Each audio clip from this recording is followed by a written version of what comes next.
PTV, Telebisyon ng Bayan.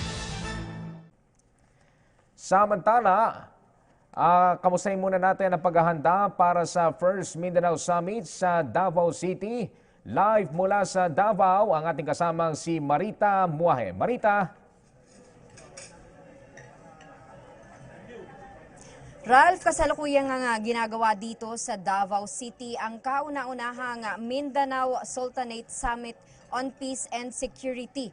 May tema itong Engaging Traditional Institutions and Leadership to Promote Harmony Towards Sustainable Peace. Ang aktibidad na ito ay pinangunahan ng Department of National Defense kasama ang Department of Interior and Local Government. Alam naman nating lahat na masidhi ang layunin ni Pangulong Rodrigo Duterte na mawakasan na ang kaguluhan lalo na dito sa Mindanao at magkaroon ng isang tunay na kapayapaan.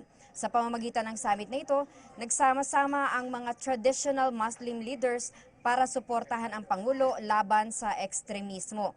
Bukod sa mga descendants ng mga sultanates, narito rin ang mga miyembro ng Department of National Defense, mga sundalo at mga pulis. Kahapon nga ay nagbigay ng kanyang mensahe dito si Philippine National Police Chief Ronald De La Rosa. Inaasahan na sa pagtatapos ng 3 araw na pagsasagawa ng summit na ito ay makakabuo ng isang konkretong plano kung paano mawawakasan ang kaguluhan dito at masuportahan ang Pangulo sa kanyang layunin. Kakababa lang ni National Security Advisor Hermogenes Esperon at pinaalala nito sa atin na si Pangulong Duterte ay may Muslim blood at naniniwala ito na malaki ang maitutulong ng mga sultanates sa layuning kapayapaan sa Mindanao at sa buong bansa. Yan muna ang update natin mula rito sa Davao City para sa PTV News. Marita Muahe. Maraming salamat, Marita Muahe.